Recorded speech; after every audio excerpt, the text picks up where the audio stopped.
ఓట్లపై ఆనం రామనారాయణ రెడ్డి సంచలన వ్యాఖ్యలు చేశారు. ఆత్మకూరు పోస్టల్ బ్యాలెట్ ఉద్యోగులకు చెందిన 100 ఓట్లు గల్లంతయ్యాయని అన్నారు.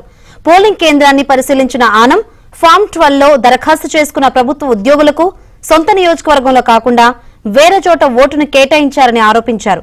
ఈ ఓట్ల గల్లంత విషయాన్ని జిల్లా కలెక్టర్ దృష్టికి తీసుకువెళ్లామని ఆనం తెలిపారు.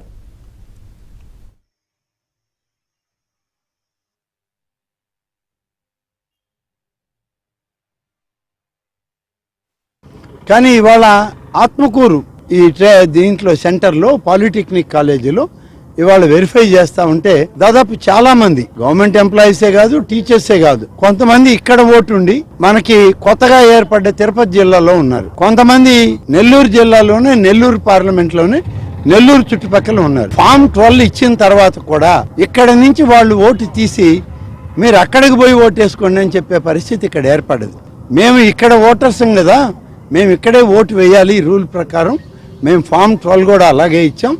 కానీ మేము అక్కడికి పోయినట్టు అక్కడ అసలు మా బ్యాలెట్ మీరు పంపించారా లేదా, ఒకవేళ అక్కడ మిస్ అయితే అప్పటికప్పుడు మేము వచ్చి ఇక్కడ ఓటు వేయడానికి మాకు సమయం ఉండదు. కాబట్టి దీని మీద మాకు క్లారిటీ కావాలని జస్ట్ అక్కడ ఉన్నటువంటి ఎంప్లాయీస్ అంతా అడిగారు. నేను పోగానే నా దృష్టికి వచ్చింది ఇది. ఉదయం నుంచి దాదాపు 6 మంది ముందు లేరన్నారు. ఇప్పుడు చూస్తే దాదాపు 100 మందికి పైన ఈ విధంగా ఓట్లు గల్లంతయ్యాయి. ఈ సెంటర్లో రావాల్సిన ఓట్లు లేవు. ఇది సరికాదని చెప్పి జిల్లా కలెక్టర్ గారి దృష్టికి మా parliamentary party convener Abdul Aziz గారు పోయి మాట్లాడారు.